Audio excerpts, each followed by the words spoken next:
가지의 말씀입니다. 오늘도 하나님의 말씀은 강해 가면서 읽어가도록 하겠습니다. 오늘 읽은 요한복음 2장 1절부터 11절은 예수님이 물을 포도주로 바꾸신 첫 표적인 가나의 혼인잔치를 소개하고 있습니다. 요한복음에서의 이 표적이라는 단어, 이게 매우 중요한 단어인데 이제 곧 설명을 드리겠습니다. 11절에서 이 표적의 의미를 잘 알 수 있는 세 가지의 사실이 나옵니다. 이 표적은요, 요한복음에서 진리를 입증하기 위해서 표적이라는 단어를 사용하고 있고요. 두 번째, 하나님의 영광을 드러내기 위해서 표적이라는 단어를 사용하고 있고요. 세 번째, 예수께서 메시아이심을 드러내는 수단으로 표적이라는 단어를 사용합니다. 그러니까 공간복음에서는 이적이다, 기적이다 그렇게 말을 하는데 여기서는 헬라어 표적, 세메이온이라는 단어를 사용하고 있다. 이 점이 매우 중요합니다. 가나에서 행하신 이적의 시작은 이렇습니다. 사흘째 되던 날 갈릴리 가나에 혼례가 있어 예수의 어머니도 거기 계시고 예수와 그 제자들도 혼례의 청함을 받았다라고 말씀하고 있습니다. 이 갈릴리 가나의 혼인 사건은요, 예수님께서 최초로 제자들을 부르신 일이 있은 지 사흘째 되던 날에 일어났던 사건입니다. 그러나 그동안에도 예수님께서는 아무 일도 하시지 않은 것이 아니라 제자들을 부르셨던 그곳에서 표적의 장소 갈릴리 가나로 오셨던 것입니다.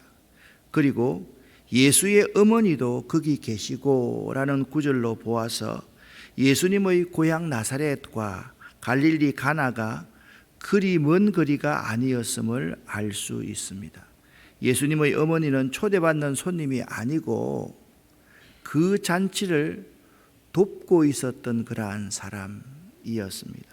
이 지도를 여러분 보시면 갈릴리 가나와 나사렛이 거의 붙어 있다. 이 빨간색 원 안에 조그만한 두 점이 있는 것으로 봐서 이 나사렛에서 갈릴리 가나는 매우 가까운 곳, 그래서 그곳에 친지가 있어서 예수님의 어머니는 그 가나에 있었던 그 혼인잔치를 돕기 위해서 와 계셨음을 알 수가 있습니다. 그런데 그 잔치에 예수와 그 제자들도 청함을 받았다라고 말씀을 하고 있습니다. 이 말씀이 매우 중요합니다. 그 잔치의 주인공은 예수님을 그 자리에 초청했다라는 것이 중요합니다.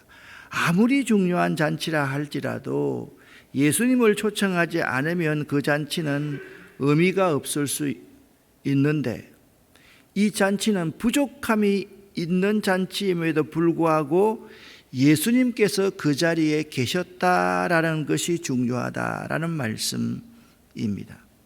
이와 같이 예수님은 그 당시 사람들과 동일한 종교적, 문화적 풍습을 지키며 생활하였습니다. 그러면서도 예수님은 그 일상적인 삶 가운데서도 하나님의 일을 행하셨고 하나님의 뜻을 행하셨던 것입니다.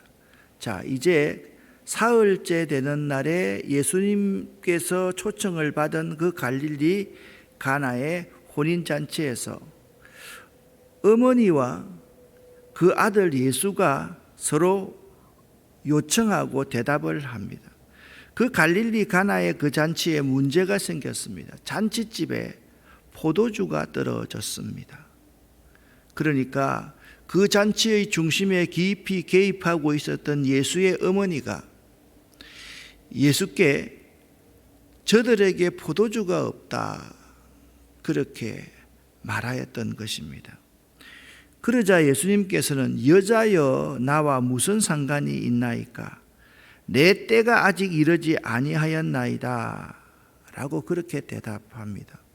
그런데 조금 생뚱맞게 그의 어머니가 하인들에게 이렇게 말하는 겁니다. 너희에게 무슨 말씀을 하시든지 그대로 하라. 자, 포도주가 떨어졌다. 여자여, 나와 무슨 상관이 있나이까? 하인들에게 너희에게 무슨 말씀을 하시든지 그대로 순종하라. 참 심오한 질문과 요청과 대답이 지금 오가고 있는 것입니다. 예수님의 어머니 마리아는 이 곤란한 상황을 예수님께 알렸습니다. 이것은 예수님께서 이처럼 어려운 상황을 해결할 수 있으리라는 분명한 확신 가운데 이루어진 요청이었던 것입니다. 그러므로 예수님의 어머니는 하인들에게 너희에게 무슨 말씀을 하든지 그대로 하라라고 명할 수 있었던 것이죠.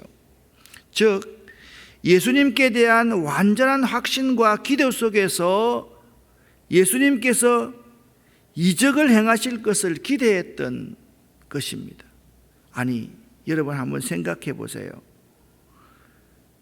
나의 어머니가 그 아들이 그렇게 능력을 행하실 수 있을 뿐이라는 사실을 알고 말했다고 하면 평소에 예수님의 삶이 어땠는지를 알 수 있었을 것입니다. 삶에 있어서도 예수님께서는 철저하게 하나님의 능력을 덧입고 살았다라는 사실을 알 수가 있는 것입니다. 자, 이 말씀을 우리의 삶에 한번 적용해 볼 수 있기를 바랍니다.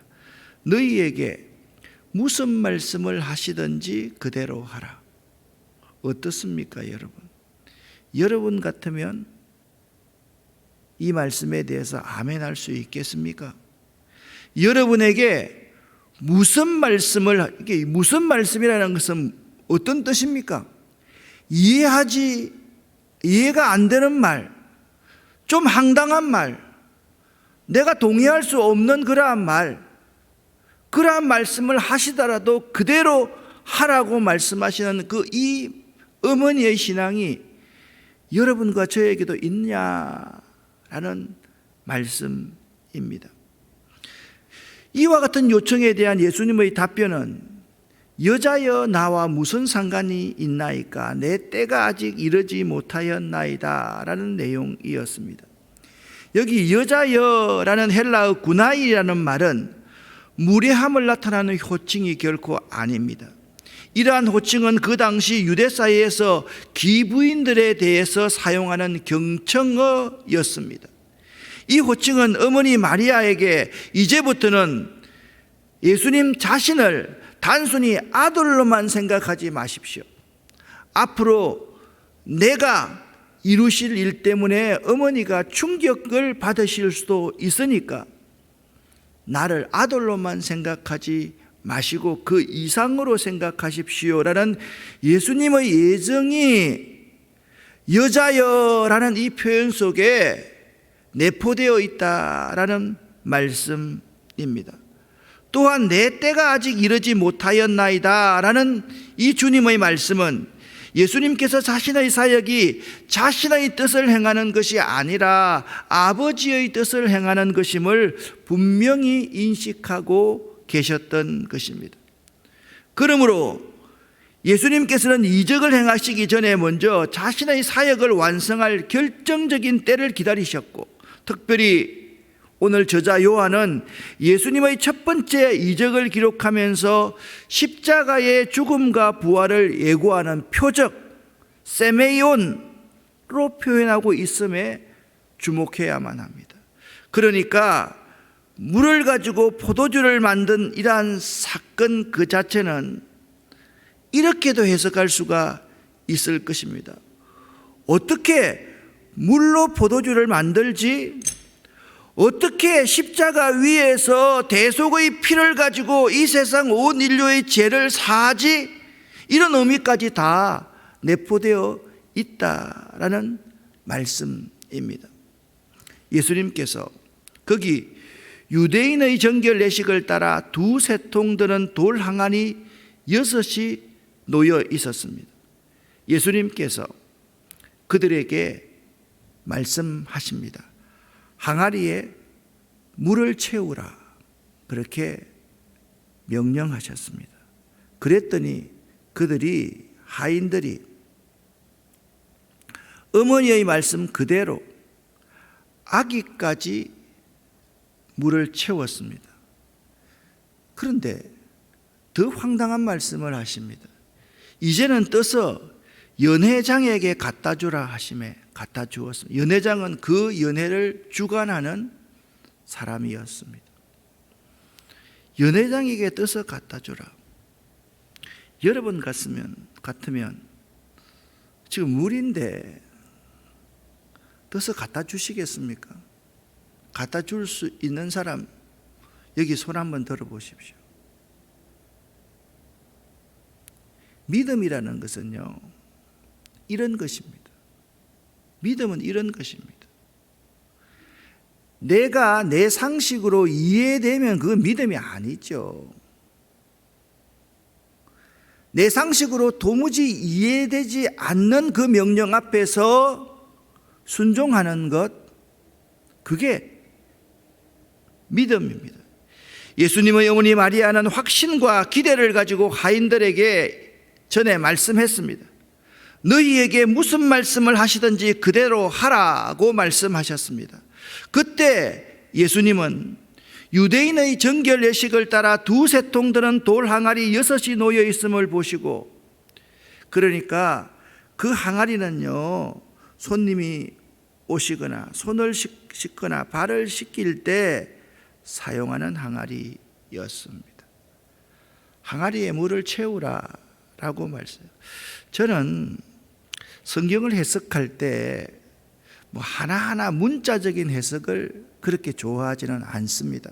그런데 요한복음에서 보면 유난히 여러분 서론 부분에 할 때 3이라는 하늘의 숫자와 7이라는 완전 숫자에 대해서 아주 중요하게 생각하고 있다. 기적도 딱 7가지만 말하고 있고, 나는 무엇이다, 나는 포도나무이다 라고 말한 것도 7번 말하고 있다고 했습니다. 왜 두세 통 드는 돌 항아리 6이 놓여 있었다고 말을 할까요? 이 6은요, 제가 생각할 때는 예수님께서 채울 수 있는 결정적인 한 가지였습니다. 예수님이 채워주시지 않으면 완전 숫자가 될 수 없는, 온전함이 없는 그러한 항아리 6이었던 것입니다. 이 6에 물을 가득 채우면 온전한 7이 되는 것입니다. 이것이 믿음의 맛입니다. 믿음은 이런 맛이 있습니다. 그러자 하인들이 예수님의 명령대로 항아리에 물을 채우기 시작했습니다. 여러분, 그 항아리가 그냥 조그마한 항아리인 줄 아십니까? 큰 항아리입니다. 여기 물 채우는 것도 그렇게 쉬운 일이 아닙니다. 근데 그들은 그분께서 무슨 말씀을 하시든지 그대로 하라는 그 어머니의 명령에 따라서 물을 아구까지 채웠다라고 요한은 기록하고 있습니다. 이와 같은 사실은 항아리 안에 미리 다른 어떤 것도 들어있을 수 없었다는 것을 입증하고 있습니다. 이것은 하나님의 능력으로만 일어날 수 있었던 사건임을 증언하고 있습니다. 여러분 보십시오. 그 안에 발효를 시키는 어떤 것들도 없었고 다른 어떤 것들도 없었다는 겁니다. 왜냐하면 항아리가 아구까지 가득 차 있었기 때문입니다. 이 예수의 행하신 최초의 이적은 신랑에 대한 연회장이 그게를 갸우뚱하면서 칭찬합니다. 아니, 사람마다 먼저 포도주를 내고 사람이 술 취한 후에는 조금 낮은 것을 물 좀 타서 그렇게 낼 수 있는데 그대는 지금까지 좋은 포도주를 주었도다라고 그렇게 신랑에게 연회장이 칭찬을 하고 있다라는 것입니다. 이와 같은 연회장의 외침은 결과적으로 예수님께서 행하신 이적이 초자연적인 능력이다라는 사실을 증거해 주고 있는 것입니다. 사랑하는 성도 여러분, 여러분은 혹시나 오늘 이 몇 가지의 질문에 어떻게 대답할 수 있겠습니까? 첫 번째 질문입니다. 무슨 말씀을 하시든지 그대로 하실 수가 있겠습니까? 6 항아리로만 혹시나 만족하고 있는 분들은 아닙니까? 6으로만 있으면 물로 남아 있을 수밖에 없습니다.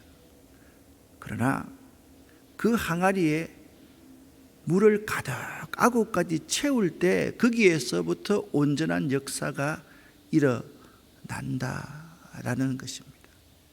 또 묻습니다.